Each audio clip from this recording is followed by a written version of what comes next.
if you can imagine QuickBooks and what QuickBooks is now, that's what David Thomas invented.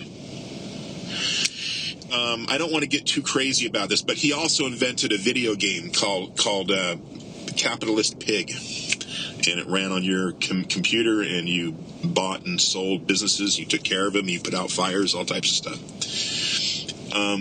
So this is my uncle, right? And I have uncles who are lawyers, and I have uncles who are just prolific geniuses. And I always feel stupid. I'll be quite honest. I mean, I am stupid. I'm not a smart person when it comes to book smart. I'm smart enough, okay, but I'm not like my brother Scott was much smarter than I am when it came to math and all those other things. Just facts. Like he always just knew way more than me, and it was always kind of humbling. I'm like, oh my gosh, it's just easy for him. It just comes natural, and that's how David was, and that's how my grandpa was, and that's how my Uncle Richard was, and Chuck. And these guys were just naturally gifted. Do you know what I'm talking about? Like, you know, when you're around some people, you just feel like insecure. That's how I would feel around my uncles. I would feel insecure because I wasn't as smart as they were. I wasn't as book smart. You know, I didn't do super well in school. And yeah, I have ADD. Yeah, blah blah blah. So what? But we're not going to get into that. I'm setting a foundation for the rest of these podcasts right now. I am buttering you up. I am setting a foundation. This is episode 1. Do you expect a beginning, middle, and end to the entire first season of my podcast in the first episode? No. How could I possibly give that to you in the first episode when I don't even know what I'm doing myself? I just know I know about this subject. And I don't have a degree in it, and I really don't even have a successful invention yet that has sold and made me millions, okay? And believe me, I'm still trying. But I'll be quite honest, trying is hard, and getting the money is even harder, especially if you're more of an introvert like myself when it comes to not necessarily wanting to use a Kickstarter program or something like that. Almost being embarrassed to ask for help on an invention. That's me, right? And I'm sure a lot of people feel like me. I am sure this is who I'm talking to. I'm talking to a niche audience out there. A niche, whatever you want to call it. Okay?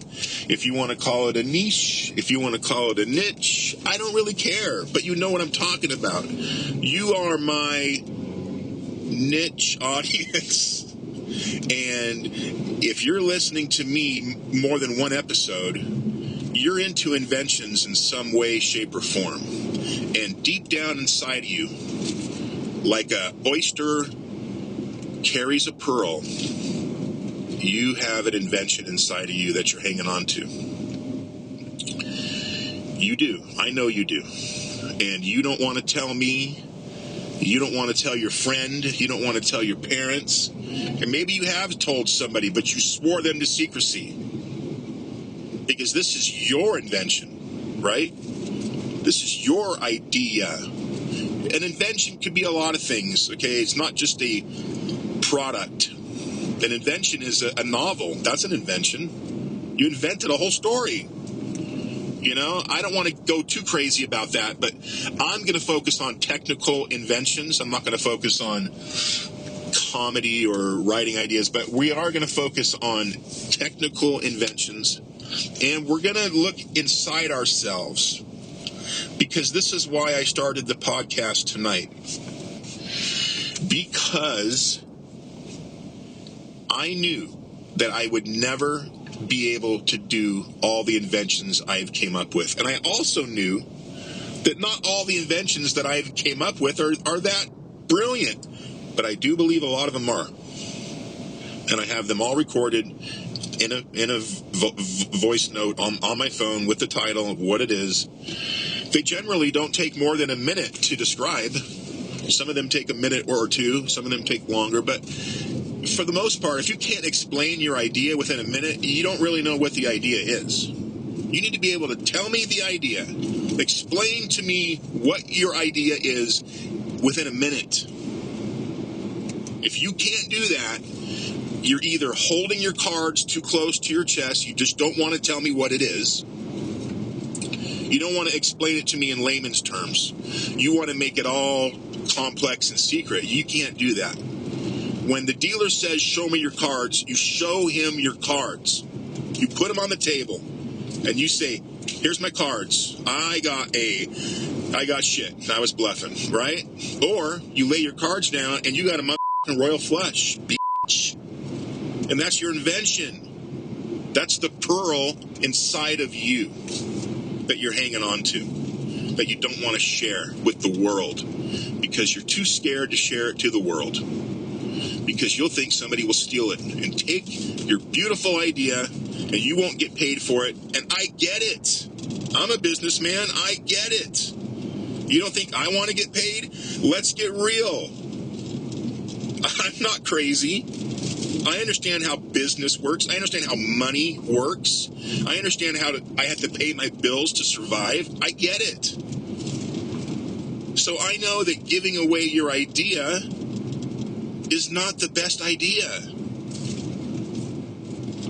Regardless, irregardless. Okay? It's not the best idea to just give your idea to somebody because they'll take it. They'll steal it.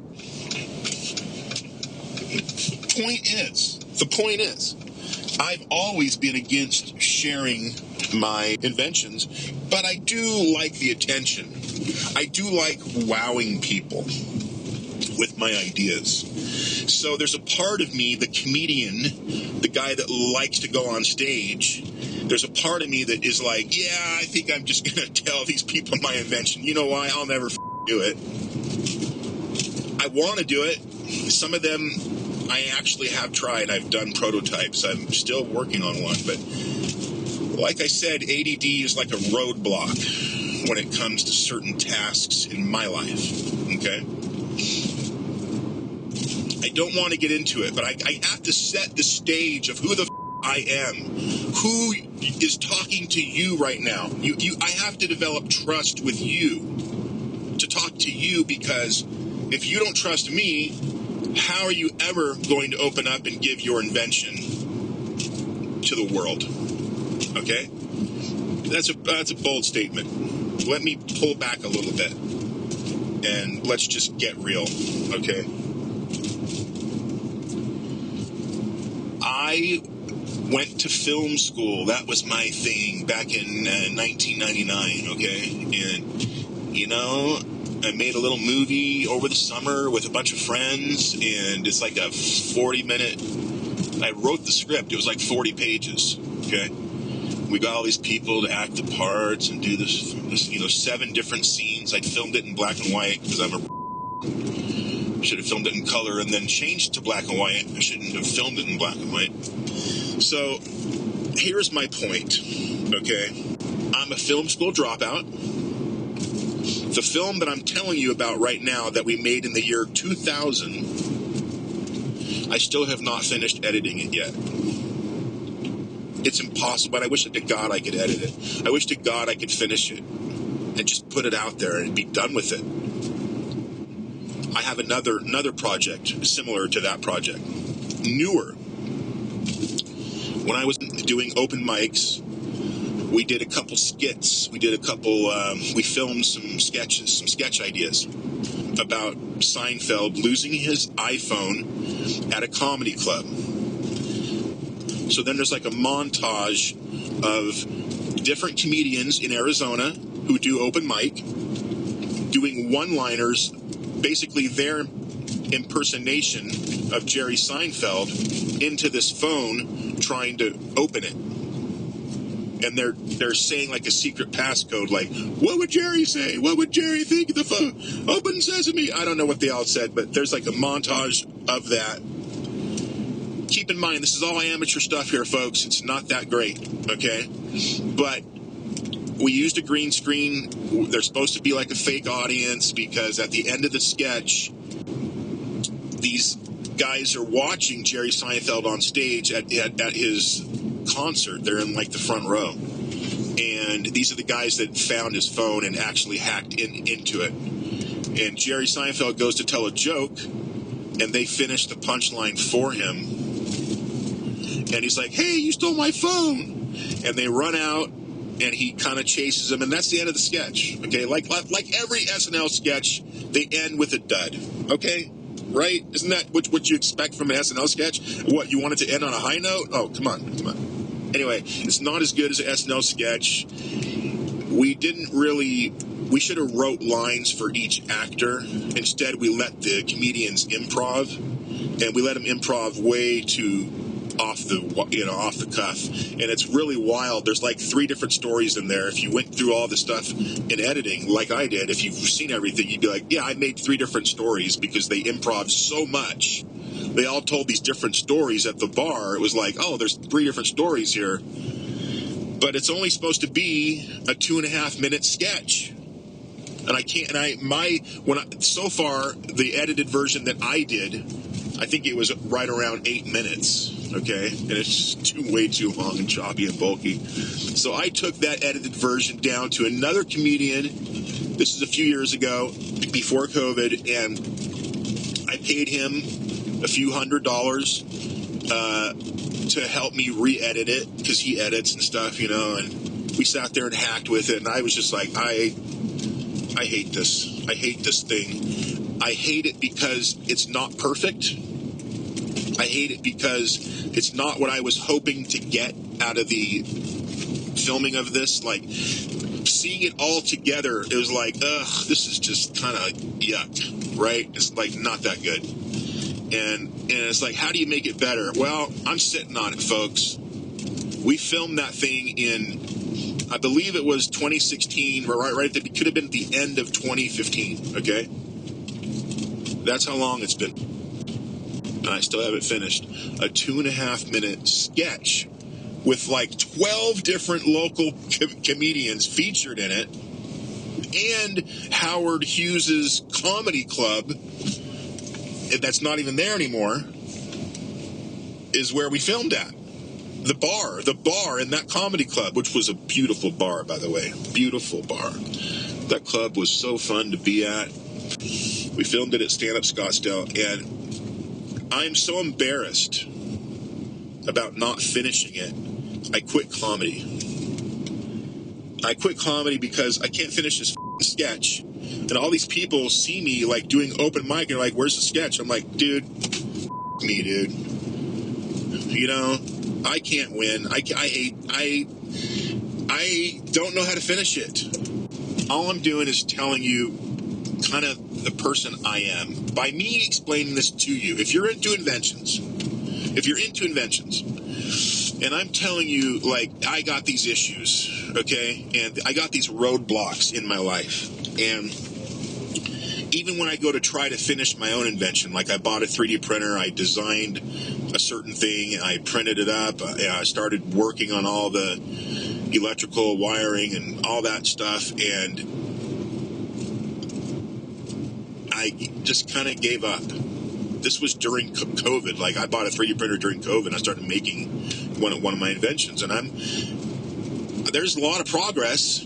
Okay, but I could also see a ton more work, and if I have to do all that work by myself, there's no way. So,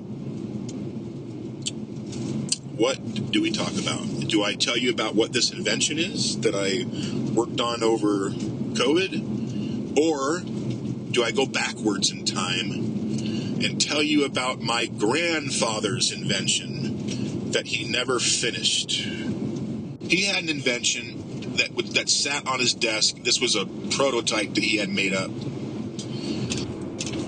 It was about the size of an iPhone, but it was not the length of it. It was half the length. So it was basically a little bigger than a credit card. And you would put the credit card inside of it, okay?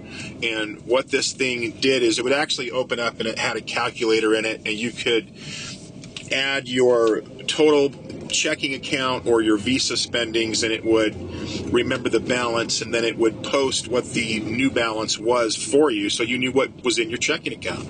And that was like live checking. And then you could actually bring it back home and plug it into your phone, and it would transcribe the transactions back to the bank for verification. And it was this whole system that he had invented, and it was called Certi-Card. And Certi-Card was for your Visa checking cards, Visa, MasterCard, right? At this time, this is in the 1980s, this is probably 1984. Okay, it could have even been 83 or 82 when they thought of it, and when they actually did the drawings, and they took that into the patent, and they had all of this licensing done on this Certi-Card regarding how it would track your checking account. You have to understand that his son David came up with accounting software for the computer for small businesses, and understanding that was a big deal, understanding that accounting software back then for a medium-sized business was a big deal.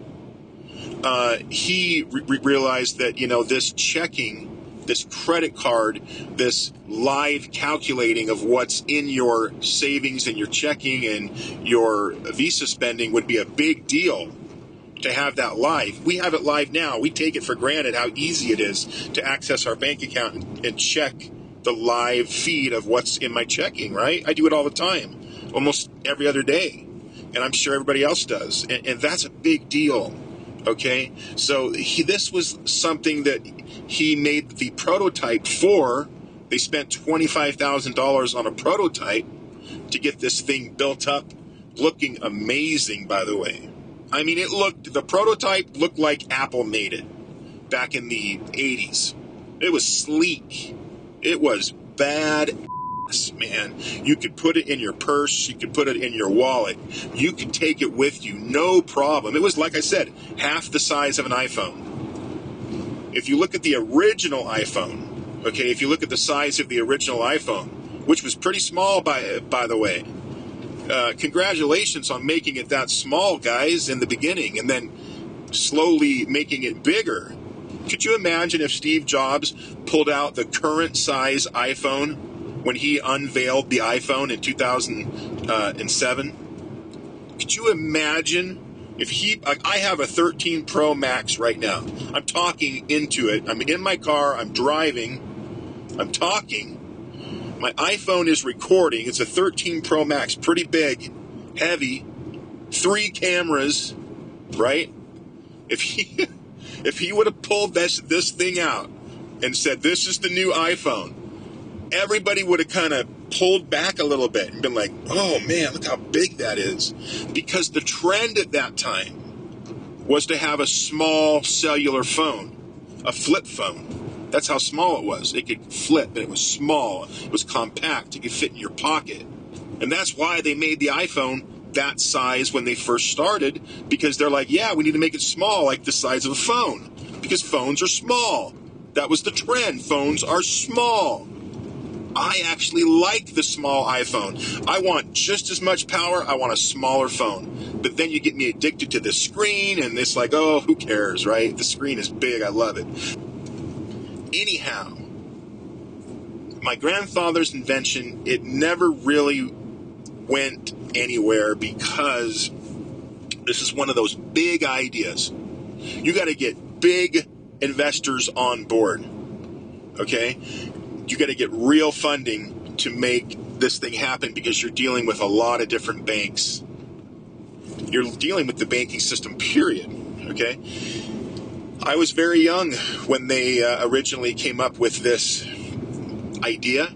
It was in the early 80s, and then they had the patent. Then they did the prototype for $25,000. Then he would market it to different investors. But like I said, these are the people that you see on Shark Tank were the people that he would meet with 2 or 3 times a year, trying to pitch this thing. That's how that works.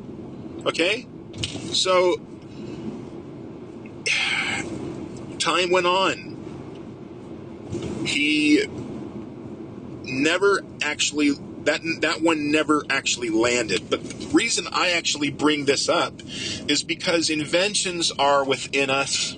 Inventions are an ideology. And inventions are something that are so strong to the inventor, to the person, especially if you come up with a prototype, regardless or irregardless of how much money you're spending on the prototype, okay? So let's say you spend $500 to make a prototype. Hey, you invested. That's blood money, okay? That's sweat and tears money. It's not a hobby at this point. This is you doubling down, being like, I'm in. Let's see what this thing can do. And you're getting behind an idea, and you're like, hey, you're showing your friends, look at this thing we made, and we got a patent on it. So not only did we patent the idea first, obviously, you patent the idea first on paper with a lawyer. It's going to cost you maybe a couple $1,000s sometimes.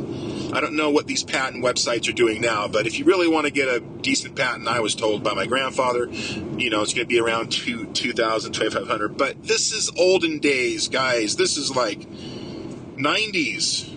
Things have changed. I don't even know what it costs to get a patent now. I should look into it. So you just got to give it up for what that was at that time. And we were all backing him. Like, he was telling us he's going to be multi-millionaire, I have all this money. But he had millions, but he was talking about hundreds of millions. We're like, whoa, man.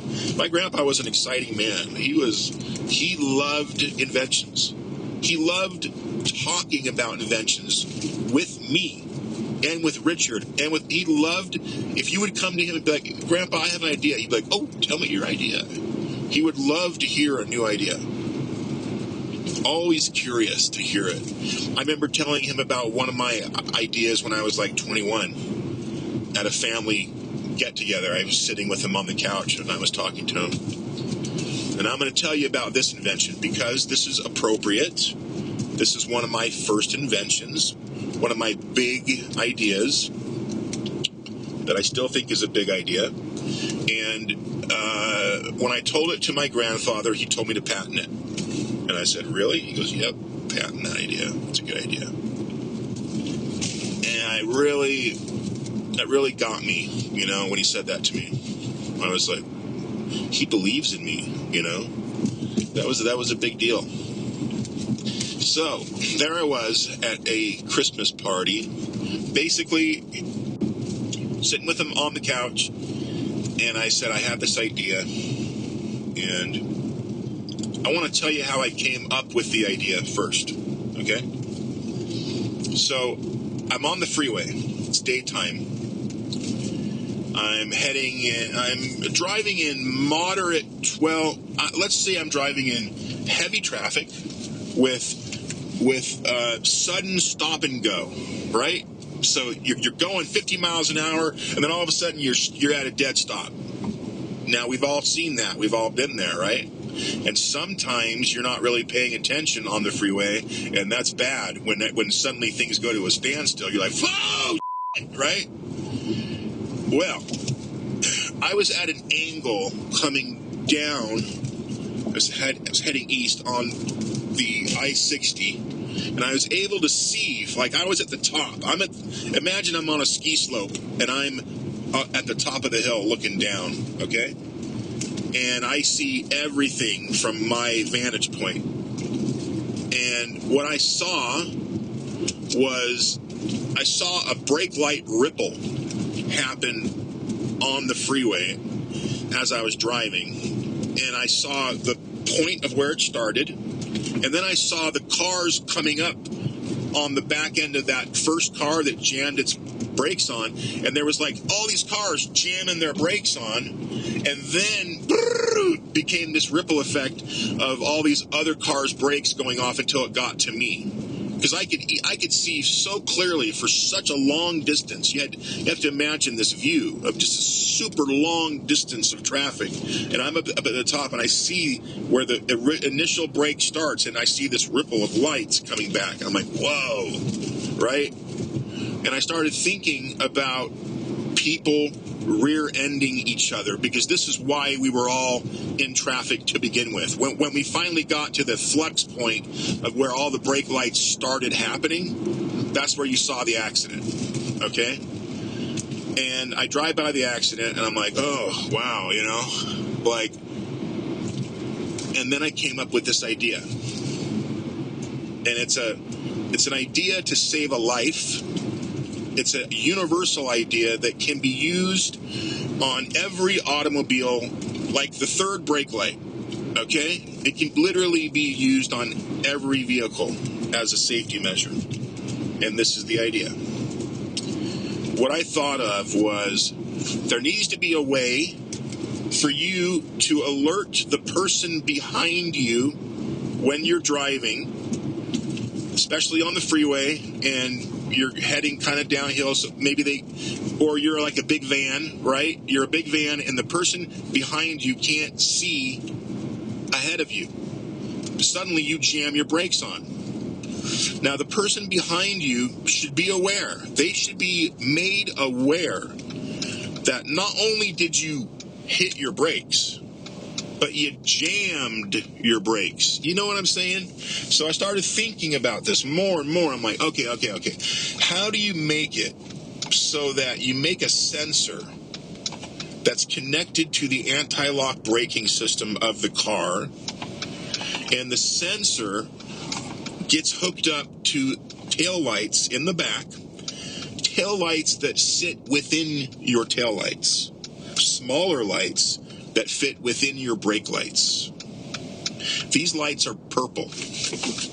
And when somebody hits the brakes, they do not go off. But when somebody hits the brakes so hard that their anti-lock braking system goes off, or it's just a measurement, it's like a setting, right? Boom, we know how hard you just hit, right? So if you hit your brakes that hard, it lets the person behind you know he didn't just apply brake pressure, he applied extra brake pressure. And that is the fourth brake light, okay? And what that is, it's a light within your light. It's purple. And when you hit it, it actually flashes. It strobes, just like your anti-lock braking system. Your anti-lock braking system goes, it literally strobes the brakes so that you don't go into a skid. It pressurizes and releases, super fast, so that you don't start skidding. Well, we're talking about basically doing that with your taillights. They don't have to go that fast, but there needs to be a blinking warning, and the light needs to be a different color, like the purple would be good, like a dark purple, and it flashes at you, and you're like, oh shit, that person just hit their brakes hard. So you're following a truck on the freeway. You're in a Tesla, and the truck in front of you, you can't see what's going on in front of that truck. And so the truck goes to hit its brakes to slow down, and you hit your brakes to slow down, but the truck suddenly hits its brakes really hard, right? And you're not necessarily paying attention. And those taillights would go off, alerting you. You'd be like, oh shit, he just hit his lights hard. So boom, it happens to you. Then you hit your lights hard because you hit your brakes hard because he hit his brakes hard, which means your taillights are now going off, and the person behind you is being alerted that you just jammed on your brakes because you weren't paying attention. And you don't get in a car accident because the person behind you has now been alerted that you just jammed on your brakes. Oh, but you say, oh, but it wasn't my fault. So what if it wasn't your fault? It was the person in front of you's fault, right? You had to jam the brakes on, right? But that doesn't mean shit. All it means is you need to alert the person behind you when that happens. And how are we going to do that? How are we going to let them know? I didn't just hit the brakes. I jammed the brakes. There should be a warning system. There should be that light within the tail light. Now you tell me, mother, that's not a good idea. I want you to take to the notes the comment section. I want you to go ahead and try to tear my idea apart. I want you to tell me you've already seen that idea. Guess what? I came up with the idea in 1995 or 6, okay? And I've told a bunch of people about that idea. I'm always happy when my inventions have already been made, because there's been a lot of times where I'll have an idea and I'll record it. I'll be like, okay, I got this idea, right? And then I'll go look it up and somebody's already done it. But does that make me feel bad? Not really. It just makes me go, well, I knew it was a good idea.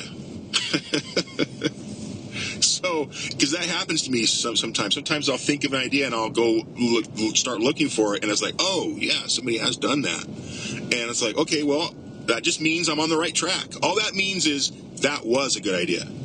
Because otherwise, why would I have thought of it? Why would I have recorded it? Why would I have been excited about it? And then researched it and be like, oh, somebody's done that. Okay? So, this idea at the time, 1995, I'm young, I'm in my 20s. Trust me, man, that was a big idea for me back then. That was something that I was like, I think I could get this thing going. I think I could get this idea patented. I think I could get this thing going. I never did anything with it. And that's why I'm telling you about it right now. I never did anything with it. And I have hundreds and hundreds of more ideas that are nothing like that idea. All my ideas are very, very, very different. They're not even in the same ballpark most of the time as the idea that I had before that. They're all so very different. I don't know why that is. I know I don't like to eat the same meal all the time, if you know what I mean. You know what I'm saying? I like to mix it up. All right, well, we've been talking here for a little bit. I'm going to start wrapping this first episode up by... I think I've shared enough about myself right now, just kind of a little bit about who I am, where I've been. I've shared with you one of my passionate ideas that I came up with in my 20s, and it's a safety idea, it's a big idea, it's a good idea, it's almost an impossible idea to try to grasp and take control over this one thing where you want to have it implemented into every vehicle. Ford could buy the technology. Mercedes could buy the technology. Ferrari, everybody could buy this technology and implement it into their car.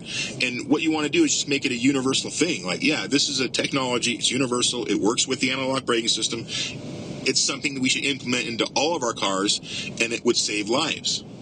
And that's my big idea for the day, and I'm sticking to it. One idea at a time. Guys, I have more. And just to wet your whistle, to make you think, oh, he's full of shit, doesn't have more ideas. Oh, I do. Oh, I have so many more. So many more. But the one I'm going to share with you right now, it's kind of a funny one. It's a funny idea. But it's a brilliant idea. But it's funny, and you're going to laugh. But then you're going to realize it's brilliant. Hello. You're probably going to go tell Mercedes Benz about it the second I'm done telling you, okay, you little you're going to go try to claim the idea as your own, okay? And don't do that. This is give me credit. At least when you go and you tell your friend about this idea that I'm going to tell you right now, at least give me credit, okay? It's kind of like quoting somebody and not acting like you thought of the fucking quote, okay? Come on. Can we have a little respect here, okay? You can argue with me all day about who thought of what and this and that, but I know when I have an original idea and when I don't. And I'm pretty honest, and I try to record them, and I look them up, and sometimes they're not as perfect as I thought they were, okay? But this idea, this is a good one. All right. Now, I need to tell you how I thought of the idea before I tell you the idea, because you have to understand what's going on. Why are you even saying these things? Okay, so I recently bought a Mercedes Benz. I bought it, and I didn't have car payments for years and years, guys. I had a very cheap car, and I was driving for Uber, and and after COVID, I bought this car, and it's got like a $500 a month car payment. It's used. It's only got, when I bought it, it only had 35,000 miles on it. It's not the most expensive Mercedes, folks, but here's what happened. I did drive an expensive Mercedes because I had to take my car in for service. By the way, service at the Mercedes dealership is like, okay, like they try to charge you $800 to replace your battery. Oh yeah. Oh, I'm not lying. Okay, so I had to take my car in to get serviced, and I was given a rental. I was given a nicer, bigger, more expensive Mercedes SUV to drive around in.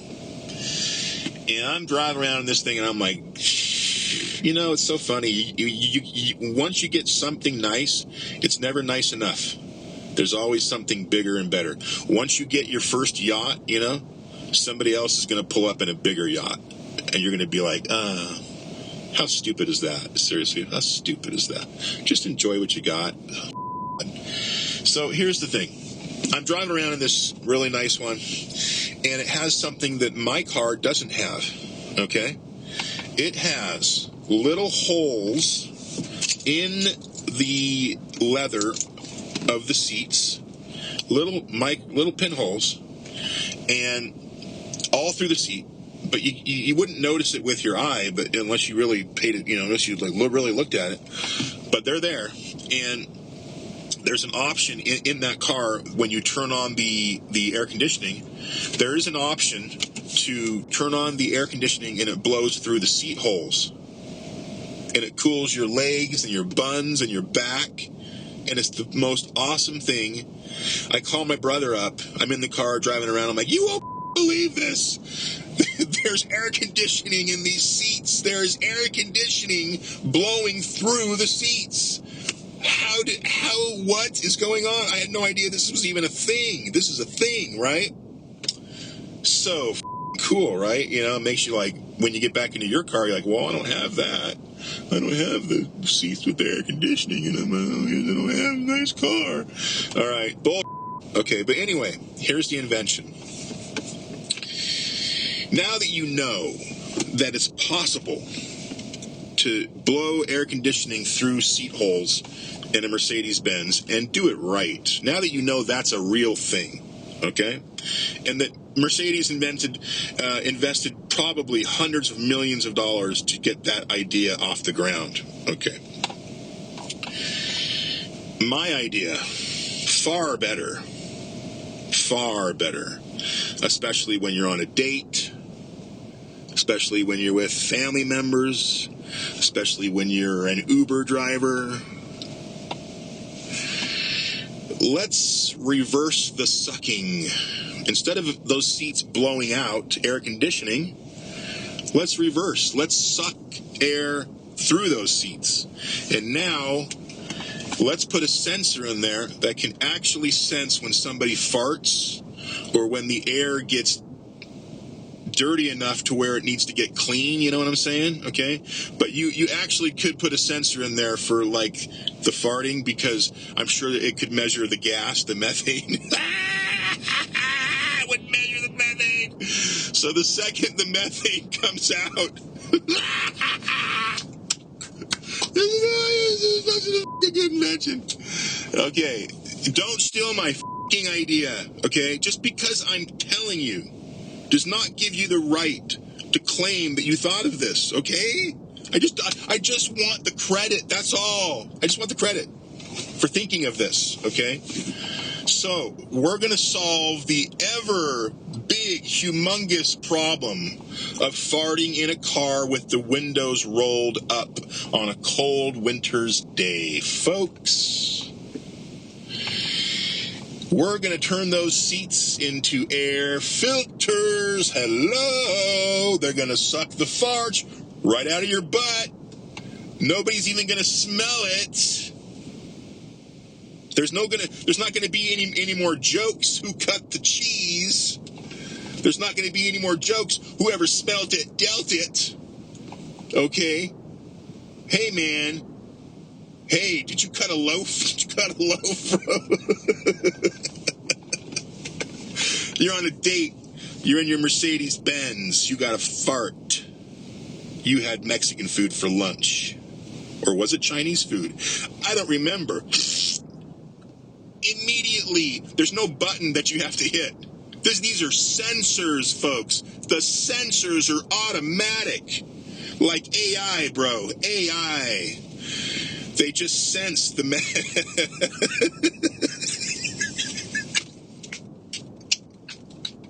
They sense the methane gas coming out of you. It immediately turns on the suction system, and out of the cabin and out into the air. It goes up into the ozone and makes the ozone hole even bigger than it is. Now you tell me, after what I just told you, you tell me, why wouldn't Mercedes Benz want that idea? I think they would. I think Mercedes Benz, if a serious person in R&D heard this idea, he'd be like, that's a no-brainer, dude. That is a no-brainer. A car that will automatically smell a fart and suction out the smell? Guys, we don't want to talk about it. I hate fart jokes. That's what's so funny. Even doing comedy, I hate it when people start talking about farts and throw up and all that poop. You know, it's like, I don't want to get into it. It's gross, okay? And that's how people are. Nobody wants to talk about farts. Nobody wants to talk about farting in a car. Nobody wants to make a commercial about a car that sucks the farts out of the seats. You know, there was a joke. This is why I thought of the idea. I remember I was in Boy Scouts. I had a pretty funny scout leader. He was a good guy. Brother LeSueur, good guy. And he came up to me and another guy at church, and he's like, hey, if you guys need to find jobs this summer, come talk to me, and I'll help you out. So, lo and behold, summer comes. A few weeks later, me and David went over to Brother LeSueur's house. We knock on his door. We're like, Brother LeSueur, we're looking for jobs. We're like, can you help us out? And he looks at both of us. And he kind of smiles a little bit, you know.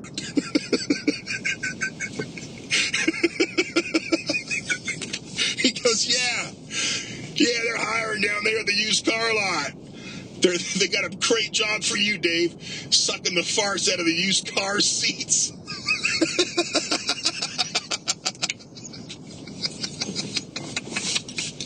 Folks, I'm here to tell you that job is going away, okay? If Mercedes comes out with my invention to suck the farts out of the car seats that already have pinholes in them for the AC that blows...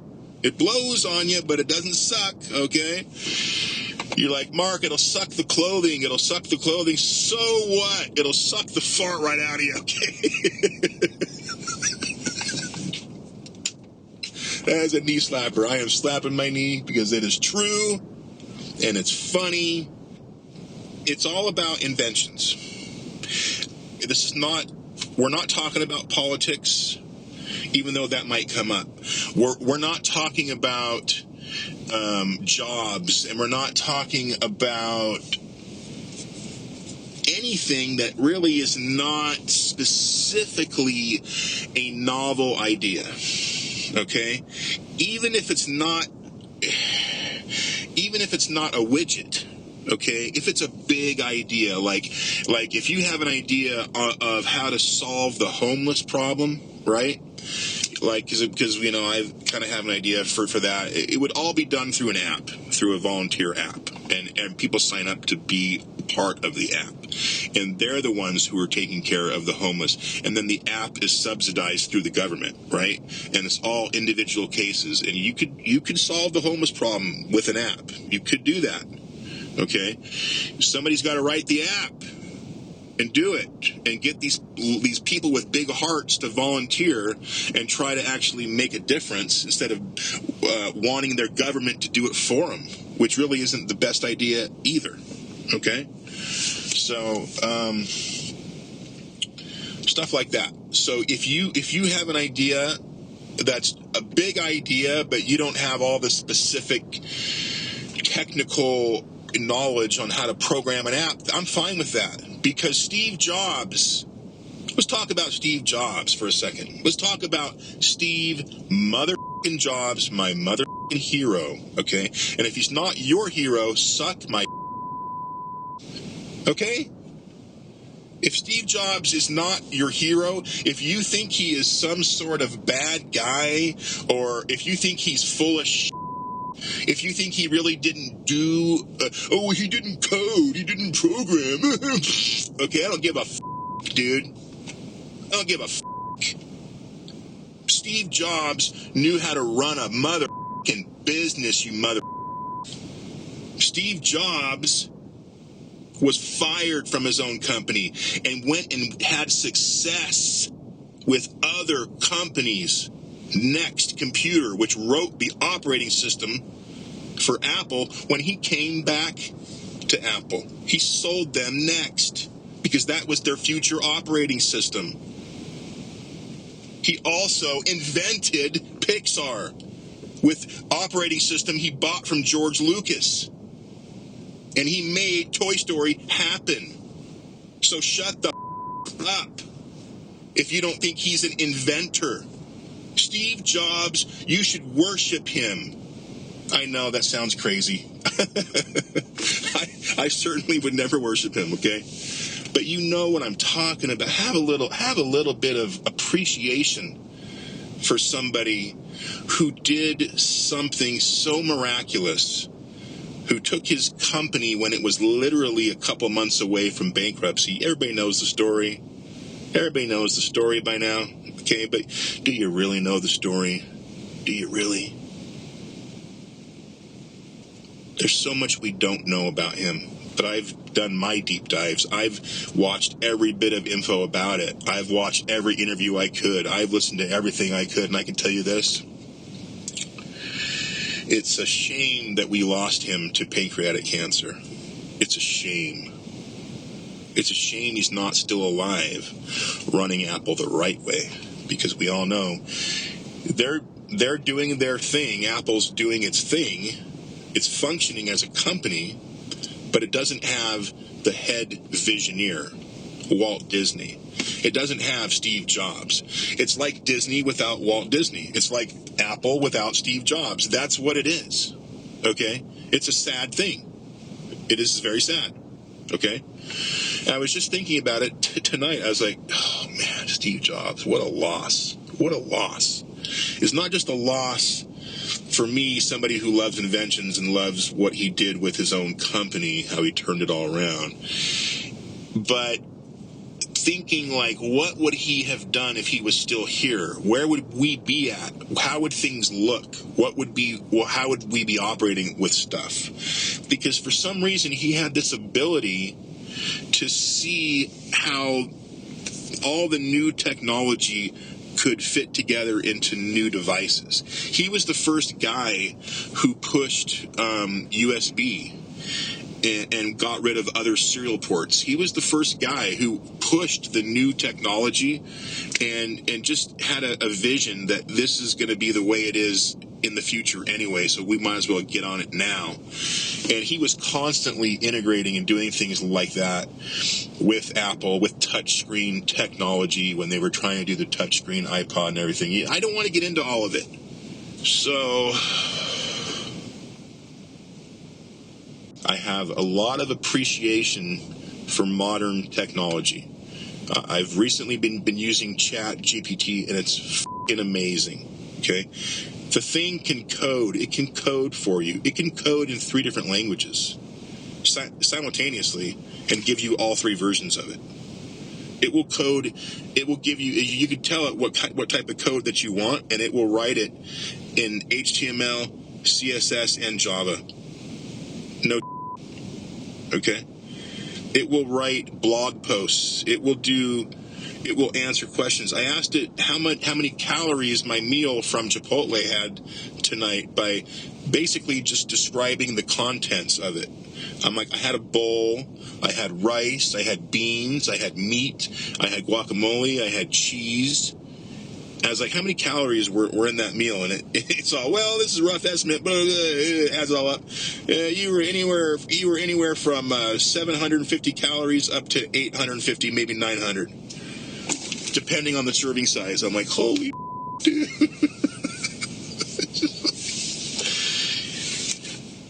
ChatGPT is going to become the new search engine. Here's why. When you ask Google a question, first of all, you can't ask it a question in paragraph form. You can't ask it a complex question. You can't ask it a word question, and have it come up with an answer. It will redirect you to websites. That's what Google does. It redirects you to websites that might have the answer, plus a bunch of advertising. Okay? Plus you have to sift through the website to even find the actual answer, which is part of the reason I don't like to Google, But ChatGPT is different because you can basically ask it the same question and it will come up with an answer without having you leave the screen.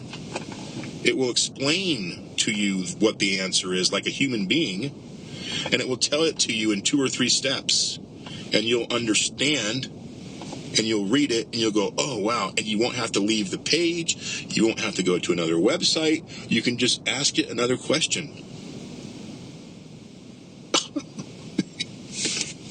I don't think people realize what this thing can really do. I don't think they understand. Like it can answer complex questions.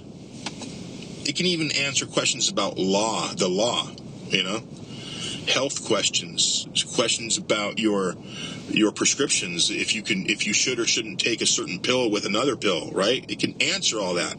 I've been asking it questions like that. It answers. And it doesn't send you to another website where you have to guess the information. No, it's compiling the information. And it's somehow its neural network knows this is most likely the correct answer. 95% of the time, this is the correct answer. As opposed to taking you to certain websites that are just there to clickbait you. Okay? That's why it's going to be the new search engine. That's why Google's worried. ChatGPT can do so much more than Google. Not only can it answer all the questions Google can answer in one screen in a paragraph form, and you get it. You read it, you go, oh my gosh, you're kidding me. It's just right there in front of your face, black and white. Boom, boom, boom, boom, boom. There's your answer. No, right? So clean, so perfect. Eventually, sure, they're gonna inject some advertising into ChatGPT because they have to make money. I get it. Okay, but right now it is in its purest form. I remember when YouTube first came out because I was on it.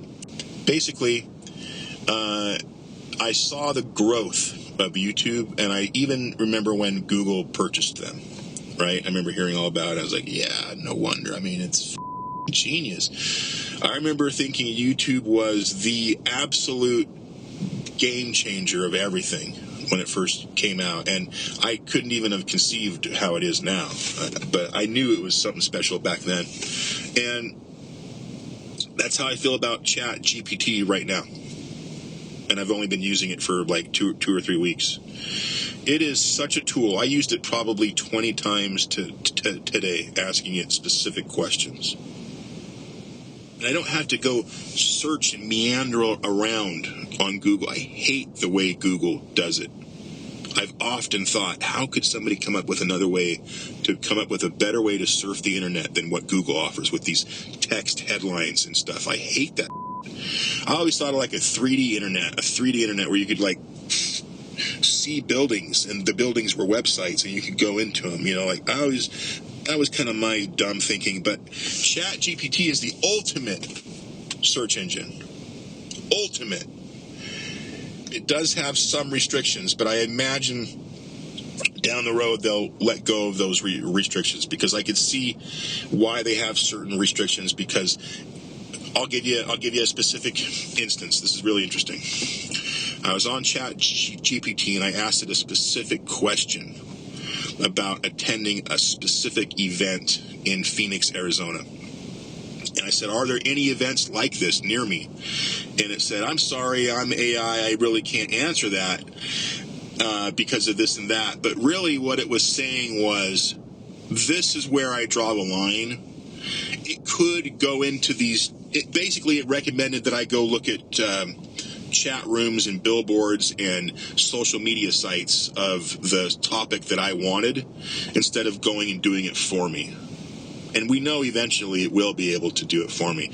But I think that's in the realm where they're messing with Google at that point, because that's their data that they're harvesting, and it doesn't want to go in to the Google data and be like, let me just go look through Google for you really quick, and I'll come up with that information. So there's some sort of restriction there where it can't go find a local event that might be listed in a private, like, Facebook page or an Instagram page or a TikTok page, right? It refers you out. But we know it could do it. We know it could do it. They're just not letting it do it. So that was the one instance that I found. But for the most part, it could do everything I asked better than I could have ever imagined when it comes back with an answer. It's like, and it's easy to read. Like, the answers that it comes back to you with are simple answers. They're not these complex words that you don't even understand, that you have to get a dictionary for to even, like, what is he talking about, right? No, it's always very simple speaking. I even asked it how to use Excel today. Like, I asked it how I could change something in a column. Basically, I wanted to change an abbreviation of CS, which meant case, in a column of like 100 items, and I wanted to change it to 100 per case. And it told me how to do it in 3 sentences. Instead of taking me to the help page for Microsoft's Excel, and then I had to go look up the help, or even just start reading people's opinions on how to do it, right? What a big mishmash of bull having to search for that answer. Honestly, that's the most depressing part about it. You have to go look for it on these pages. They have advertising, and you got to click no and yes, and do you want my cookies, and oh my gosh, all that. Okay? When you use Chat GPT, it's like drinking fine wine. It is, it's distilled. Oh, you give me the answer. Oh, how many minutes should I boil an egg for? No, there's not 20,000 websites that none of them disagree. They all disagree on how many minutes you're supposed to boil an egg for. They all disagree. There's 10 websites on the front page, and all of them are like, well, you could do it for... They're all a little bit off on the minutes, okay? And Chat GPT will just answer the question for you, and it will explain the varies in minutes. It'll explain it at the bottom. By the way, the vary in minutes is because of this and that. It explains it in paragraph form, and you read it, and you go, oh, whoa. It was like... That's like a pure drug right there. Just gives it to you right there. No taking it to somebody's webpage with banners and browsers and rating stars and negative comments and oh, just kill me, okay? Chat GPT is like a drug, dude. Like, I've been using it to write Facebook posts, because I can't stand writing Facebook posts, so I have it writing posts for me. Like, I like this new song from Beck today. It has a great song. I'm like, okay, so I told it, I said, write me a review for this song. I said, I really like it. It makes me feel good, or this and that. It went off, man. It went off. Wrote a whole big thing about this song. Jeez. It even wrote hashtags at the bottom for it. Oh my gosh, man. Anyway, I'm going to get going.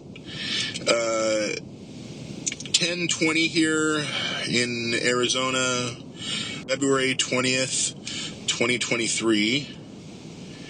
Marcus S. Winston's first podcast for Regardless, Irregardless. Thank you and good night.